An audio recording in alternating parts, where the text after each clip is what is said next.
हाँ जी बच्चों, very good afternoon to all of you.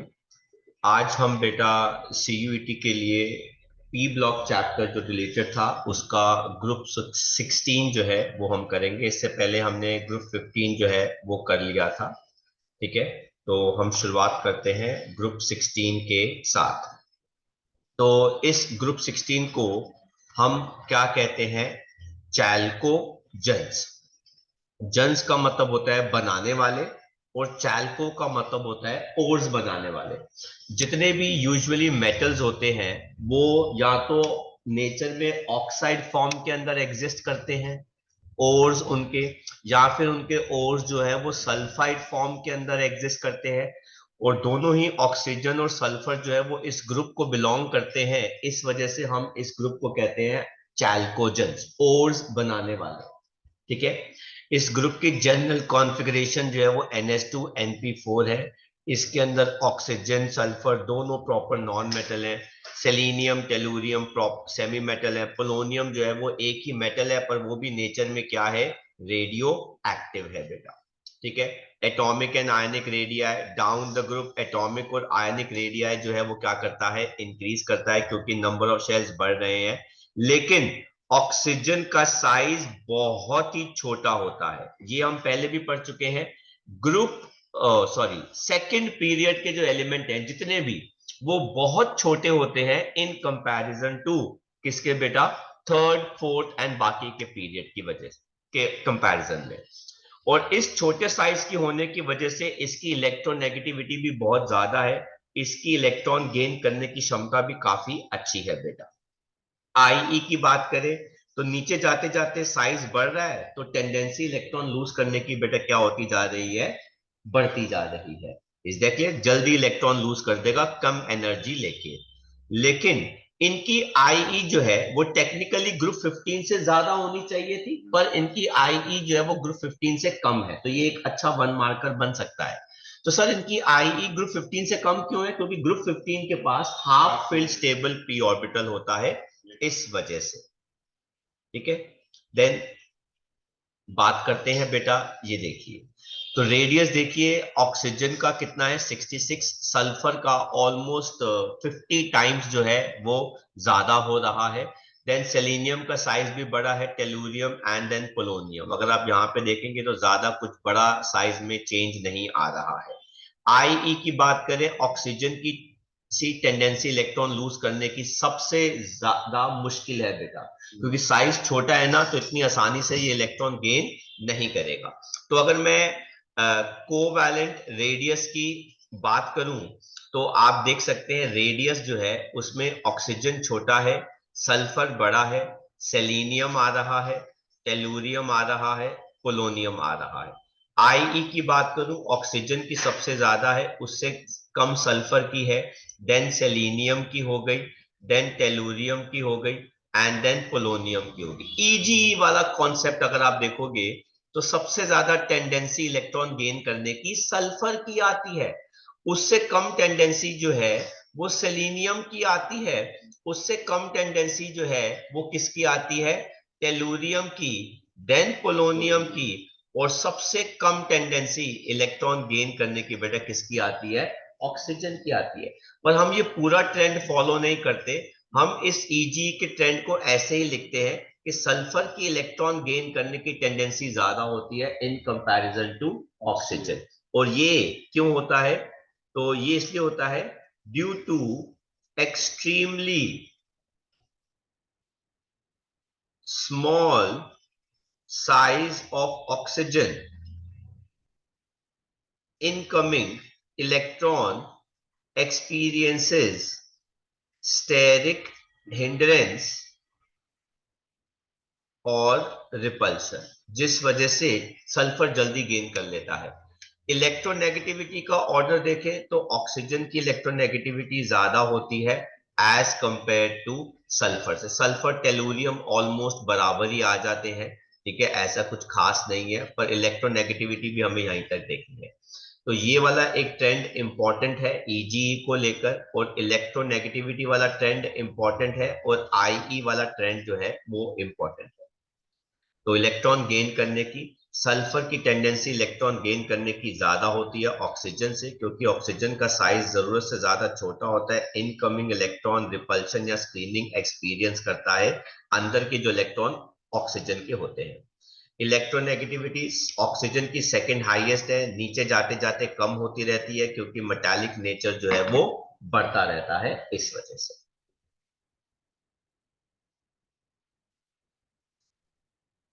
Physical properties की बात करें, नीचे जाते जाते मेटालिक कैरेक्टर बढ़ रहा है और इस वजह से आईई वैल्यूज जो है वो कम होने जा रही है बेटा। देन ऑक्सीडेशन स्टेट की बात करें, ऑक्सीजन अकेला है जो -2 दो इलेक्ट्रॉन आराम से गेन कर सकता है और क्या बना सकता है, ऑक्साइड O2-। ऑक्सीजन पेरोक्साइड भी बनाता है O2-, और ऑक्सीजन जीरो ऑक्सीडेशन स्टेट भी शो करता है O2 के अंदर। ऑक्सीजन डाइफ्लोराइड के अंदर ऑक्सीजन का +2 स्टेट होता है क्योंकि फ्लोरीन की इलेक्ट्रोनेगेटिविटी ज्यादा होती है इस वजह से। लेकिन ऑक्सीजन के अलावा बाकी जो है वो +2, +4, +6 भी शो करते हैं क्योंकि इनके पास खाली d ऑर्बिटल होता है, जैसे सल्फर है वो शो करता है। मोर ओवर हमने पहले भी पढ़ा था कि नीचे जाते जाते स्टेबिलिटी +6 स्टेट की कम होती रहती है, +4 की बढ़ती रहती है। किसकी वजह से, इनर्ट पेयर इफेक्ट की वजह से। ये ये इफेक्ट पी ब्लॉक क्या कहते हैं ग्रुप 15 में भी काफी प्रोमिनेंट था। ठीक है, तो ये हमारे कुछ क्वेश्चन आंसर्स हो गए एनसीईआरटी एक्सरसाइज के। देन आता है एनोमलस बिहेवियर। मैं पहले भी बोल चुका हूं कि सेकेंड पीरियड के एलिमेंट जो है वो बाकी के पीरियड के एलिमेंट से काफी डिफरेंट है। ठीक है, अब वो क्या क्या रीजन है, एक तो सेकेंड पीरियड के एलिमेंट्स का साइज बहुत ही छोटा है, ऊपर से इनकी इलेक्ट्रोनेगेटिविटी भी इन कंपैरिजन टू बाकी के बहुत ज्यादा है। तीसरा, इनके पास डी ऑर्बिटल नहीं होता, इसलिए ये डिफरेंट एनोमलस बिहेवियर जो है वो शो करते हैं। जैसे ऑक्सीजन जो है वो गैस है लेकिन बाकी जितने भी हैं वो सॉलिड है। ठीक है, ऑक्सीजन O2 की फॉर्म के अंदर एग्जिस्ट करता है लेकिन बाकी जो है वो ज्यादा कॉम्प्लेक्स है, जैसे सल्फर जो है वो S8 बना लेगा। ठीक है, ऑक्सीजन की इलेक्ट्रोनेगेटिविटी ज्यादा है इसलिए इसकी टेंडेंसी हाइड्रोजन बॉन्डिंग शो करने की ज्यादा है, बाकियों की नहीं है। ऑक्सीजन के पास डी ऑर्बिटल नहीं है इसलिए वो अपना ऑक्टेट से ज्यादा तो खींच ही नहीं सकता, वेरिएबल ऑक्सीडेशन स्टेट शो नहीं कर सकता, लेकिन बाकी जो है वो शो कर सकते हैं। ऑक्सीजन साइज में छोटा होने की वजह से अच्छे खासी मल्टीपल बॉन्डिंग शो करता है खुद के साथ और दूसरों के साथ भी शो करता है ना, क्योंकि साइज छोटा है। तो ये सारी प्रॉपर्टीज जो है वो ऑक्सीजन को डिफरेंट बनाती हैं बाकी ग्रुप के एलिमेंट से। देन हम बात करते हैं हाइड्राइड्स के बारे में। तो अगर मैं बॉन्ड एंगल की बात करूं तो पानी का बॉन्ड एंगल जो है वो सबसे ज्यादा होता है। सर ऐसा क्यों, क्योंकि बेटा ऑक्सीजन जो सेंट्रल एटम है उसका साइज बहुत छोटा है, तो दोनों बॉन्ड्स आपस में बहुत पास है तो वो ज्यादा रिपेल करते हैं अपने आप को, इसलिए पानी का बॉन्ड एंगल जो है वो ज्यादा है। ये ऑर्डर आपको बेटा ज्यादा पता होने चाहिए। ठीक है, देन एसिडिक नेचर की बात करें तो पानी जो है वो बहुत कम एसिडिक है क्योंकि बॉन्ड लेंथ छोटी है। टेलुरियम जो है वो ज्यादा एसिडिक हो जाएगा क्योंकि उसकी बॉन्ड लेंथ बड़ी है बेटा, तो जल्दी ब्रेक करके H पॉजिटिव दे देगा। वॉलेटिलिटी जो है H2S की बहुत ज्यादा है, H2O की बहुत कम है। क्यों, क्योंकि पानी के अंदर अच्छी खासी हाइड्रोजन बॉन्डिंग है, इतना इजीली वेपराइज नहीं करता, नॉट इजीली वेपराइजेस। लेकिन H2S के अंदर हाइड्रोजन बॉन्डिंग तो है ही नहीं, इसलिए बेटा ये क्या होता है, गैस होता है। देन बॉइलिंग पॉइंट की बात करें, अगेन पानी का बॉइलिंग पॉइंट इन सब में से सबसे ज्यादा है क्योंकि अच्छी खासी हाइड्रोजन बॉन्डिंग आ गई इसके पास। स्टेबिलिटी की बात करें, पानी सबसे ज्यादा स्टेबल है क्योंकि O बॉन्ड H लेंथ छोटी है बेटा, लेकिन हाइड्रोजन की बॉन्ड लेंथ टेलुरियम के साथ बड़ी है तो जल्दी ब्रेक कर जाता है। रिड्यूसिंग कैरेक्टर मतलब हाइड्रोजन सप्लाई करना, है ना, एड्स और गिव हाइड्रोजन। तो पानी जो है वो बड़ी मुश्किल से देगा लेकिन हाइड्रोजन टेलुरियम के साथ जल्दी दे देगा क्योंकि बॉन्ड लेंथ जो बड़ी है तो जल्दी ब्रेक करके दे देगा। तो ये सारे ऑर्डर्स जो है वो काफी इंपॉर्टेंट है, ये 1 मार्कर के बिहाफ पे आ सकते हैं क्योंकि 4 ऑप्शन जो है इनके अंदर बन जाती हैं, तो you have to identify the correct option.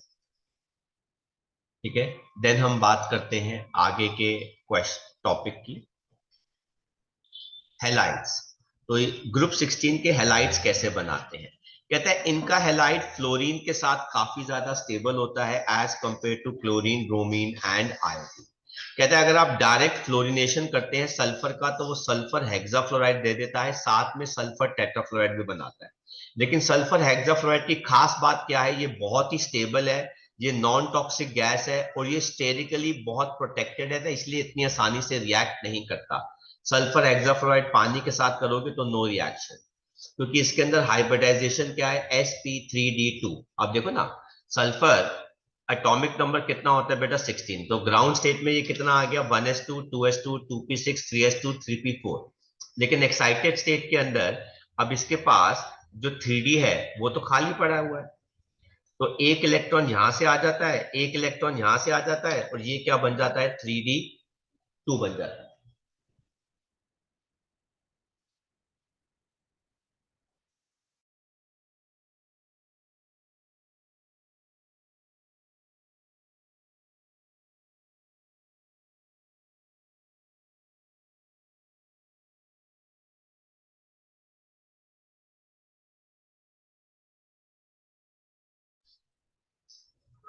Hmm. Then टेट्राहेलाइड्स की बात करते हैं। सल्फर टेट्राहेलाइड बनाता है जो एक गैस है, इसके अंदर हाइब्रिडाइजेशन क्या होती है, sp3d। सर ऐसा क्यों, क्योंकि बेटा सल्फर के पास एक लोन पेयर होता है और इसके पास 4 बॉन्ड होते हैं सल्फर के साथ। तो बेटा ये कौन सी शेप आ जाती है, सी सॉ ज्योमेट्री आ जाती है, तो इट इज ट्राइगोनल बायपिरामिडल। ठीक है, तो शेप क्या होगी, ट्राइगोनल बायपिरामिडल, ज्योमेट्री क्या होगी इसकी, सी सॉ। देन सल्फर टेट्राफ्लोराइड जो है वो हाइड्रोलाइज करके HF और साथ में क्या दे देता है, सल्फर डाइऑक्साइड। ऐसा कुछ खास नहीं पूछा जाता। सेलेनियम डाइक्लोराइड बनाता है, डाइब्रोमाइड बनाता है, sp3 हाइब्रिडाइजेशन, मतलब 2 लोन पेयर 2 बॉन्ड बनते हैं। इनकी शेप क्या होती है, टेट्राहेड्रल, पर ज्योमेट्री क्या हो जाती है, V shape, bend shape. Then oxides की बात करें, ये डाइऑक्साइड बनाते हैं, जैसे सल्फर डाइऑक्साइड हो गया, जो नेचर में क्या होता है, एसिडिक होता है और टेंडेंसी नेचर में बेटा नीचे जाते जाते कम होती रहती है। ये सल्फर ट्राइऑक्साइड भी बनाते हैं, आप देखिए sulphur trioxide, selenium trioxide, tellurium trioxide. SO2 nature में रिड्यूसिंग है, मतलब ये इसका +4 है, तो ये 2 इलेक्ट्रॉन और लूज कर सकती है ताकि ये +6 स्टेट शो कर ले। तो अगर सल्फर 2 इलेक्ट्रॉन लूज करेगा तो दूसरों को गेन कराएगा, इसलिए इट इज रिड्यूसिंग एजेंट। क्योंकि क्योंकि सल्फर का +6 स्टेट ज्यादा स्टेबल होता है एज कंपेयर टू +4, किसकी वजह से, इनर्ट पेयर इफेक्ट की वजह से। So tellurium dioxide acts as an oxidising agent. Then हम बात करते हैं डाई ऑक्सीजन की, O2 कैसे बनाते हैं बेटा, पोटेशियम क्लोरेट का, पर क्लोरेट का कैटालिटिक डीकॉम्पोजिशन। इसके अलावा थर्मल डीकॉम्पोजिशन किसी भी मेटल ऑक्साइड का कर दो, ये आ जाती है। हाइड्रोजन पेरोक्साइड का डीकॉम्पोजिशन आपको ऑक्सीजन दे देगा। लार्ज स्केल में पानी के इलेक्ट्रोलिसिस से आपको ऑक्सीजन गैस मिल जाती है। एयर के फ्रैक्शनल डिस्टिलेशन से आपको ऑक्सीजन गैस मिल जाती है। ऑक्सीजन एक कलरलेस गैस है, ओडरलेस गैस है, जो 90 केल्विन पर लिक्विफाई होती है और 55 केल्विन पर फ्रीज हो जाती है।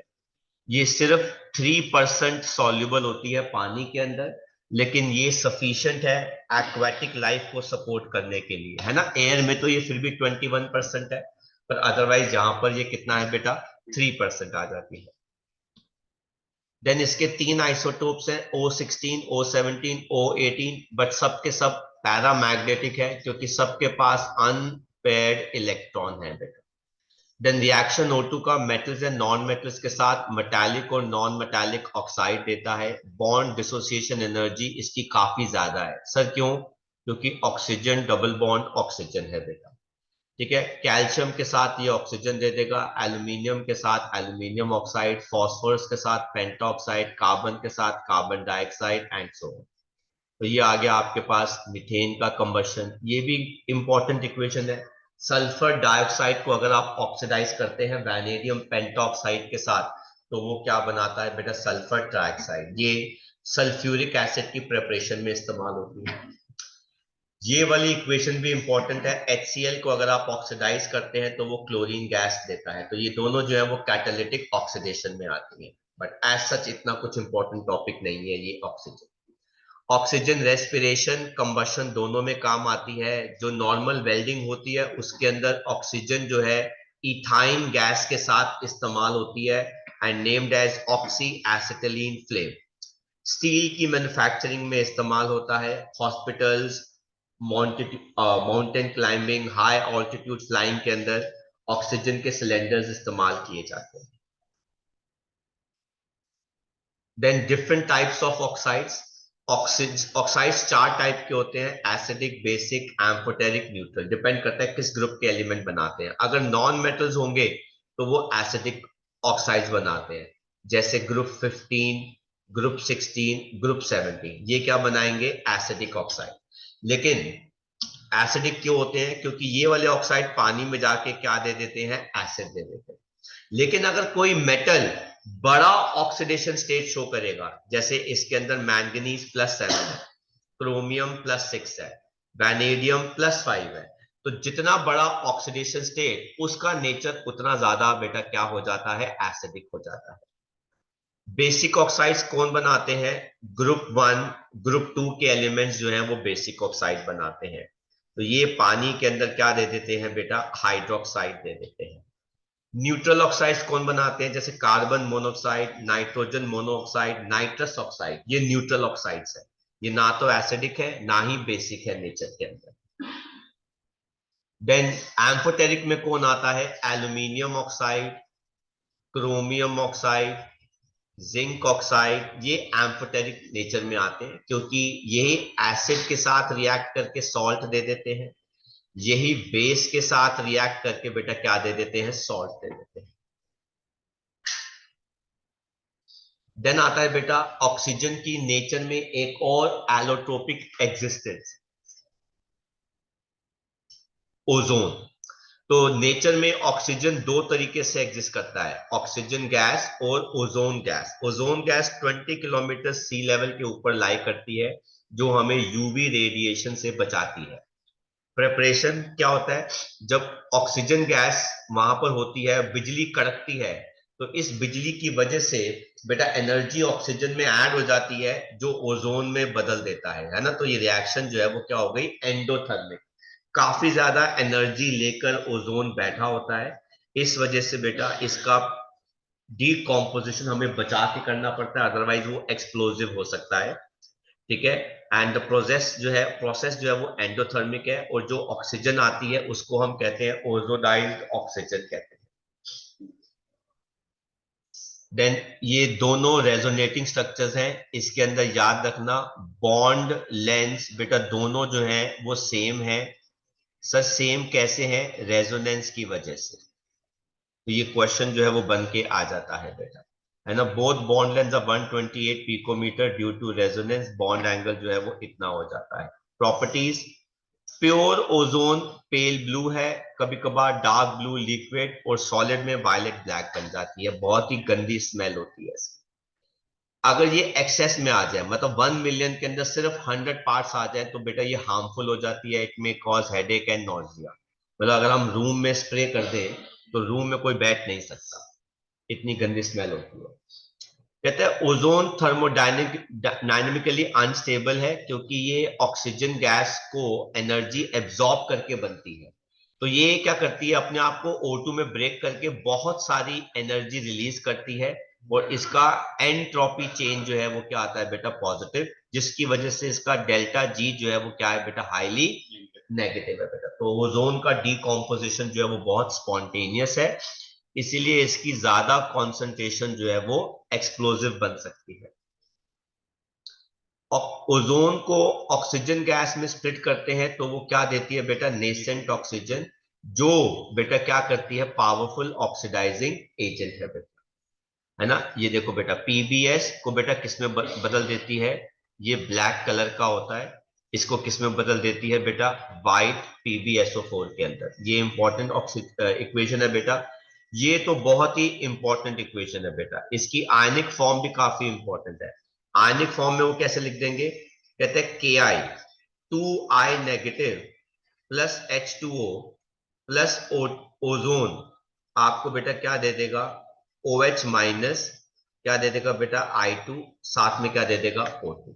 तो ये जो इसकी इक्वेशन है बेटा, आयोनिक और केमिकल दोनों ही इक्वेशन जो है वो काफी इंपॉर्टेंट है ना। बस दोनों तरफ से पोटेशियम हटा देना। अगर आप 1 मोल ओजोन लेते हो तो बेटा वो 1 मोल आयोडीन जो है लिबरेट करता है, ठीक है। और जितना भी आयोडीन लिबरेट हुआ है वो सोडियम थायोसल्फेट के साथ टाइट्रेट किया जाता है, जिससे हम ओजोन गैस का एस्टिमेट कर लगा लेते हैं। जैसे मान लो अगर 2.5 मोल्स ऑफ आयोडीन लिबरेट हुआ तो इसका मतलब है 2.5 मोल्स ऑफ ओजोन ने क्या किया है, रिएक्ट किया है। ऐसे हम निकाल देते हैं। कहते हैं सुपरसोनिक जेट प्लेन्स के जो एग्जॉस्ट हैं वो नाइट्रोजन ऑक्साइड गैस रिलीज करते हैं, जो ओजोन की मात्रा को बेटा क्या कर रही है, डिक्रीज कर रही है। सबसे बड़ा रीजन ओजोन को डिप्लीट करने का बेटा क्लोरोफ्लोरोकार्बन्स नहीं है, वो ये है, ठीक है। तो ये लोग हमें झूठ बताते हैं।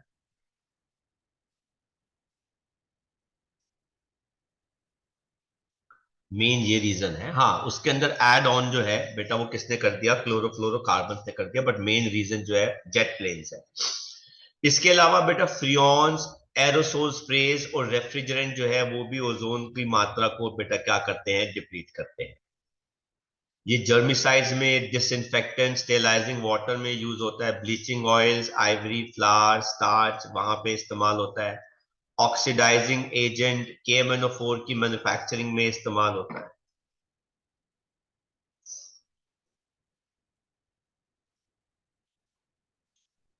देन आते हैं बेटा सल्फर।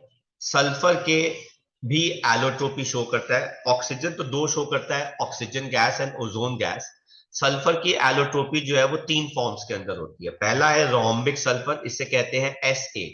ये सबसे ज्यादा स्टेबल फॉर्म होता है जो 96 डिग्री सेल्सियस तक एग्जिस्ट करता है।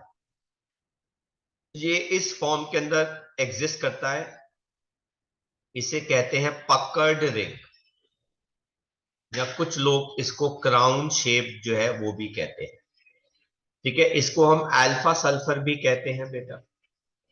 ये ब्राइट येलो कलर का होता है, पानी में और कार्बन डाइसल्फाइड में इनसॉल्युबल है, डेंसिटी कोई नहीं पूछता। ये S8 मॉलिक्यूल पकड़ रिंग या क्राउन शेप की फॉर्म के अंदर एग्जिस्ट करता है। देन आता है बेटा मोनोक्लिनिक, इसके अंदर सल्फर की 2 फॉर्म्स आती हैं, S8 और S6। कहते हैं कैसे प्रिपेयर किया जाता है, बाय मेल्टिंग रोम्बिक सल्फर, ठीक है। तो इसकी प्रॉपर्टीज क्या है, ये हाई टेम्परेचर पे एग्जिस्ट करता है अबव 96। तो ये देखो बेटा, ये आ गया आपका S8 है तो वो ऐसे आएगा, और है ना S6 जो है वो ऐसे आ जाता है, ये S6 है बेटा, ठीक है। तो ये आपस में बेटा क्या करता है, इस फॉर्म के अंदर बदल जाता है बेटा। कहते हैं ये डल येलो कलर का होता है, ये बीटा सल्फर कहलाया जाता है। ये कार्बन डाइसल्फाइड में सॉल्युबल है पर पानी में इनसॉल्युबल है, ठीक है। देन इसकी भी ज्योमेट्री अल्सिमेट्री अलग अलग होती है, रोम्बिक जैसी होती है ना। कूल करने पर ये रोम्बिक बन जाता है, इसकी नीडल जैसी शेप होती है। तो ये देखो बेटा, अब मोनोक्लिनिक के अंदर क्या होता है कि ये जो पकड़ रिंग्स हैं ये ऑर्गेनाइज नहीं होती हैं, जैसे एक ऊपर नीचे हो गई, ऊपर नीचे हो गई, लाइक दिस। लेकिन जो रोम्बिक सल्फर है उसके अंदर सारी रिंग्स जो होती हैं वो एक के बाद एक के बाद एक प्रॉपरली ऑर्गेनाइज होती है। और अगर आपने इसको हीट कर दिया तो ये 8 सल्फर वाली रिंग टूट के 6 सल्फर वाली बन जाती है, इसे कहते हैं चेयर शेप। ये एक तरह की कौन सी शेप होती है बेटा, चेयर शेप।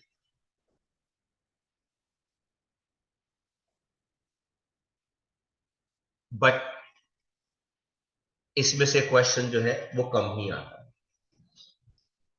देन थर्ड आता है प्लास्टिक सल्फर, इसको अमॉर्फस फॉर्म कहते हैं या गामा सल्फर कहते हैं। इसका कोई भी शार्प मेल्टिंग पॉइंट नहीं है, ये धीरे धीरे रोम्बिक में कन्वर्ट हो जाता है। डेंसिटी इसकी इतनी है, इनसॉल्युबल पानी में और कार्बन डाई, ये जिग जैग सल्फर की चेन्स बनाता है ना। ये बड़ा अच्छा क्वेश्चन है कि सल्फर जो है वो पैरामैग्नेटिक बिहेवियर जो है वो कब शो करता है। एक्चुअली में जब आप सल्फर 8 को हीट करते हो तो बेटा वो क्या बनाता है, सल्फर 6 और दो सल्फर निकल के S2 बनाते हैं। हालांकि बड़ी मुश्किल से हम ये S2 मॉलिक्यूल देखते हैं। हालांकि O2 मॉलिक्यूल दिखना आसान होता है, लेकिन S2 मॉलिक्यूल दिखना इतना आसान नहीं होता। तो जो S2 मॉलिक्यूल है, इसके जब हम इलेक्ट्रॉन्स को प्लेस करते हैं तो हमें अनपेयर्ड इलेक्ट्रॉन्स कहां मिलते हैं, anti bonding pi star orbital में, जैसे ऑक्सीजन के केस में मिलते हैं। इसलिए सल्फर का जो H2 वेपर फॉर्म है उसके अंदर अनपेयर्ड इलेक्ट्रॉन निकलते हैं। Sorry, it should be S2। जो S2 फॉर्म है उसके अंदर अनपेयर्ड इलेक्ट्रॉन्स जो है वो निकलते हैं। तो it's a nice question. Then आता है बेटा सल्फर का अगला compound form, that is sulphur dioxide. ये कैसे बनता है, आप सल्फर को एयर में हीट कर दो, सल्फर डाइऑक्साइड बना देगा। सल्फाइड्स ले लो या सल्फ्यूरस एसिड ले लो, वो बेटा पानी और सल्फर डाइऑक्साइड दे देगा लैब के अंदर। आप आयरन के ओर ले लो, सल्फाइड ओर्स ले लो, उसको भी हीट करोगे तो सल्फर डाइऑक्साइड दे देगा। ये पंजेंट स्मेलिंग गैस होती है, बहुत ज्यादा सॉल्युबल है पानी में, आराम से लिक्विफाई कर जाती है अंडर 2 atm प्रेशर और बॉईल करती है 263 केल्विन के अंदर। ये गैस नेचर में एसिडिक है क्योंकि पानी के साथ मिलकर ये सल्फ्यूरस एसिड दे देती है। ठीक है, बेस के साथ अगर आप इसको रिएक्ट कराओगे तो बेटा ये क्या दे देती है, सॉल्ट दे देती है। इससे कंफर्म हो गया ये गैस एसिडिक है।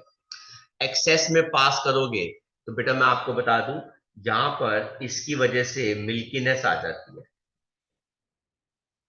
ठीक है, और अगर आप एक्सेस में ये पास कर दोगे तो बेटा ये मिल्कीनेस डिसअपियर हो जाती है। ये अगर आपको याद आए तो बेटा ये कार्बन डाइऑक्साइड गैस जैसा बिहेवियर है ना। जैसे CO2 गैस को अगर आप लाइम वाटर से पास करते हैं तो वो मिल्की हो जाता है, क्योंकि सोडियम सल्फाइड जो है बेटा वो क्या होता है, इनसॉल्युबल होता है, इसलिए मिल्कीनेस आ जाती है। और लेकिन अगर आप CO2 गैस को एक्सेस में पास करते हो तो वो मिल्कीनेस डिसअपियर हो जाती है। वैसे ही सल्फर डाइऑक्साइड को अगर आप NaOH से पास करोगे तो मिल्कीनेस आ जाएगी, क्योंकि सोडियम सल्फाइड जो है वो इनसॉल्युबल होता है। लेकिन अगर आप एक्सेस में पास करोगे तो सोडियम बायसल्फाइड जो होता है वो सॉल्युबल होता है, इसलिए मिल्कीनेस डिसअपियर हो जाती है। Same behaviour like CO2।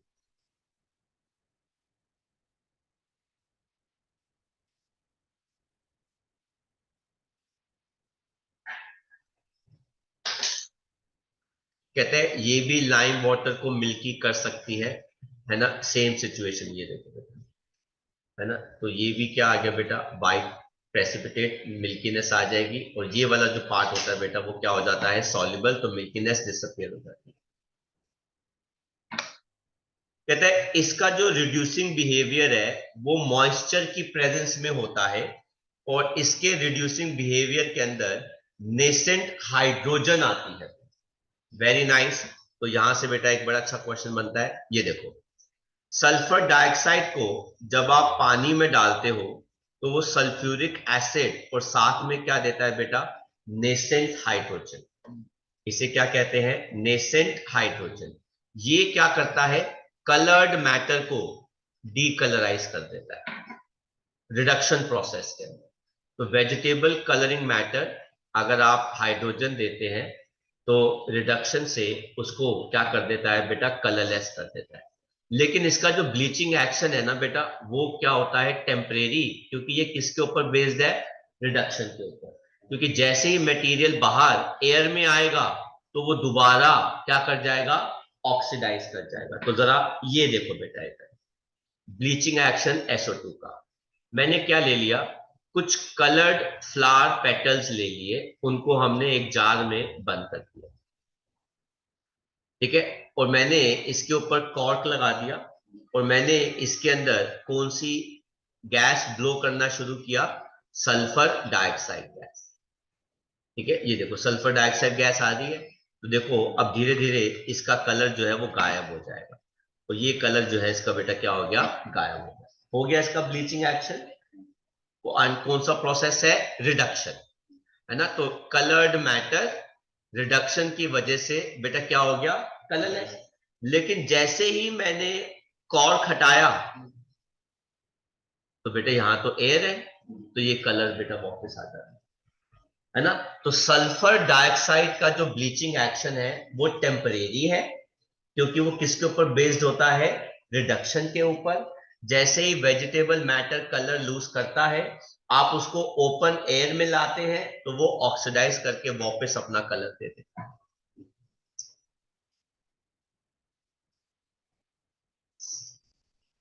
ठीक है, देन हम बात करते हैं बेटा इसके और केमिकल रिएक्शंस की।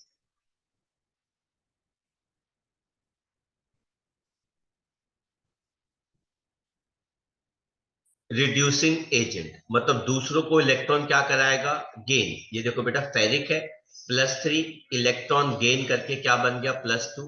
सल्फर डाइऑक्साइड इलेक्ट्रॉन क्या कर रही है बेटा, लूज कर रही है ना। तो सल्फर डाइऑक्साइड ने इलेक्ट्रॉन लूज किए, वेरी इंपॉर्टेंट बेटा, ये भी इक्वेशन बड़ी इंपॉर्टेंट है, ये भी है। सल्फर डाइऑक्साइड क्यों बेटा, किससे पास करो, डार्क पिंक कलर पोटेशियम पर मैंगनेट से। तो बेटा सल्फर डाइऑक्साइड को अगर आप पास करोगे तो वो खुद सल्फेट में बदल जाएगी इलेक्ट्रॉन लूज करके, और मैंगनीज को बेटा किसे बदल देगी, +2। तो this reaction serves as a test for SO2 gas. Uses refining of petroleum, sugar, bleaching, silk, wool, anti-clor, disinfectant, preservative, manufacturing of sulfurous acid and so on। तो ये बेटा क्वेश्चन जो है वो इंपॉर्टेंट है। क्या होता है जब हम सल्फर डाइऑक्साइड को पास करते हैं फेरिक सॉल्ट से, तो फेरिक सॉल्ट को वो रिड्यूस करके किसमें बदल देती है, फेरस सॉल्ट में बदल देती है। ठीक है, देन आगे बढ़ते हैं बेटा। कहते हैं सल्फर डाइऑक्साइड के अंदर जो दोनों बॉन्ड्स हैं, लेंथ क्या वो सेम है, आंसर इज यस। किसकी वजह से, रेजोनेंस की वजह से।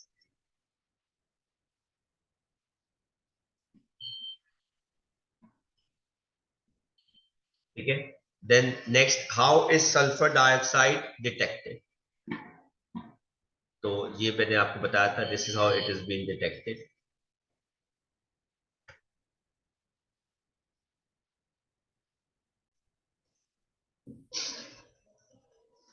तो बेटा ये हमारे पास सल्फर डाइऑक्साइड है कि हम उसको एयर पॉल्यूटेंट क्यों कहते हैं, ये उसके रीजंस हैं। एक्चुअली ये लीव्स में, पत्तों पे, पेड़ों पे डिपॉजिट हो जाता है और नो फोटोसिंथेसिस प्रोसेस को रोक देता है और क्लोरोफिल को बेटा धीरे धीरे डैमेज कर देता है।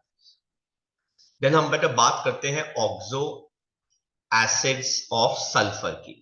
बेटा सल्फर बहुत सारे ऑक्सो एसिड्स बनाता है, जिसके अंदर सल्फर का डबल बॉन्ड ऑक्सीजन के साथ होना बहुत जरूरी है, सल्फर का OH बॉन्ड भी होना बहुत जरूरी है।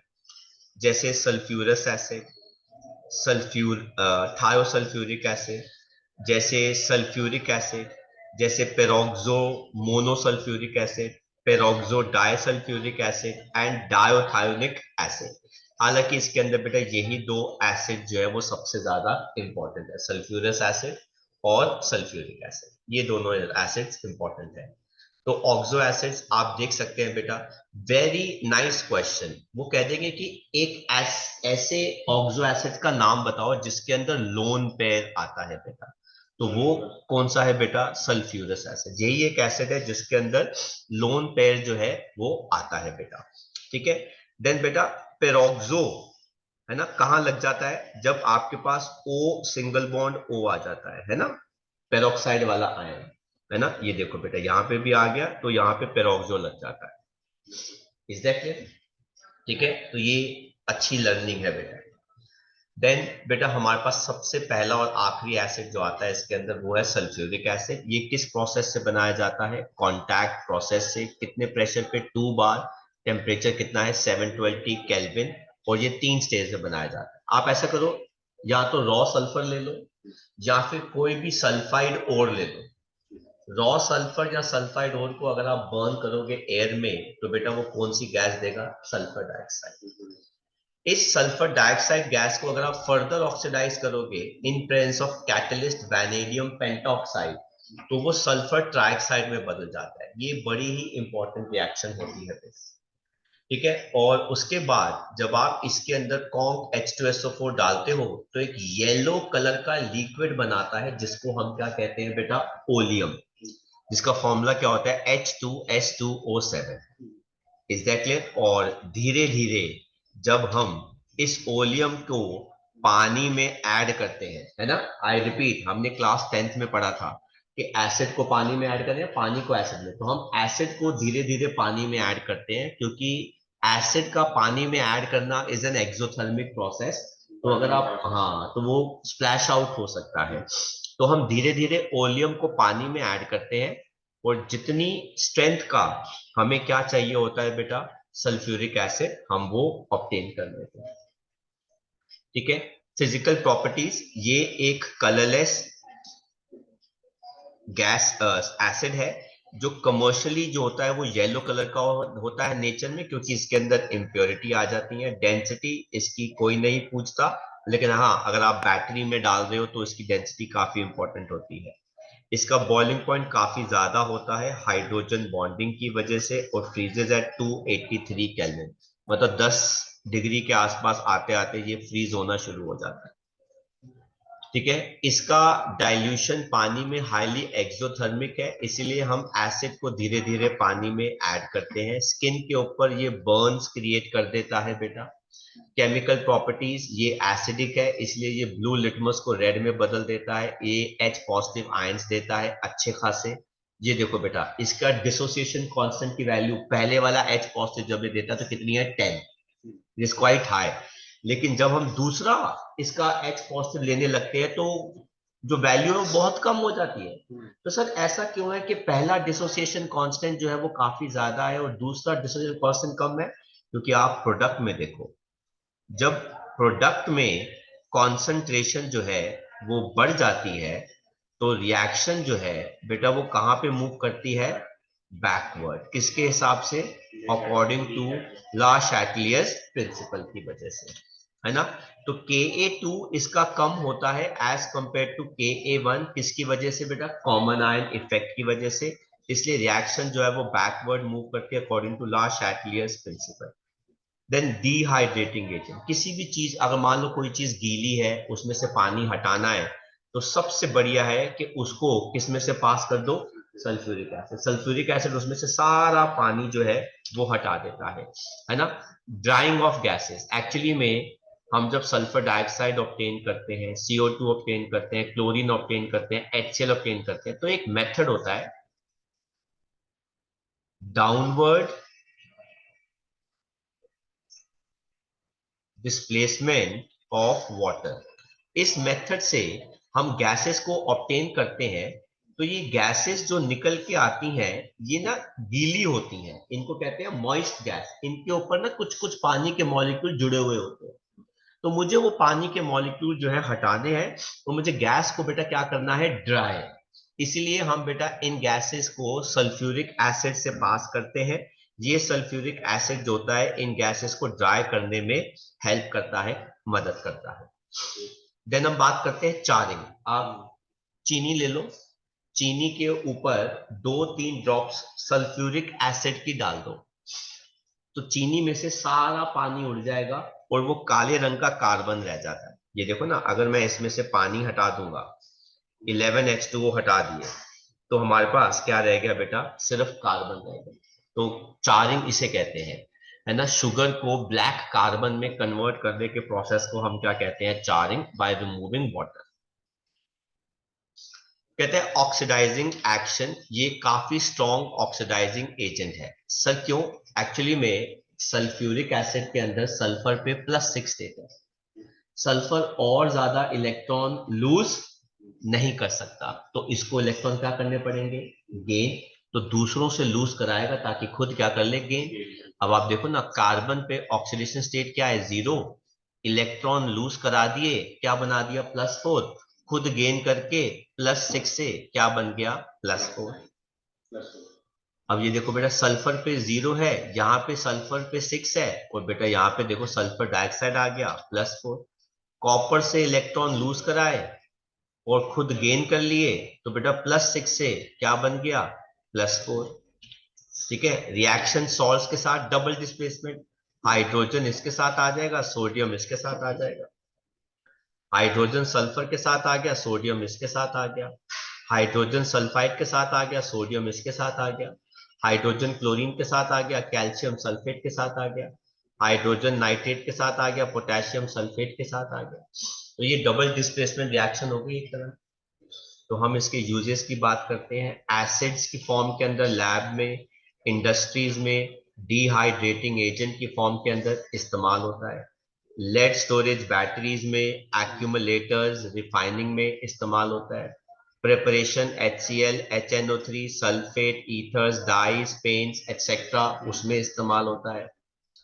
फर्टिलाइजर इंडस्ट्रीज में इस्तेमाल होता है to make ammonium phosphate, sulphate, super phosphates lime के। As a lab reagent for mixture of analysis and drying of gases. कहते हैं सल्फ्यूरिक एसिड के एरियाज मेंशन करो, कैसे आप सल्फ्यूरिक एसिड को कॉन्टैक्ट प्रोसेस से बना सकते हो, ये एनसीईआरटी के क्वेश्चंस हो गए।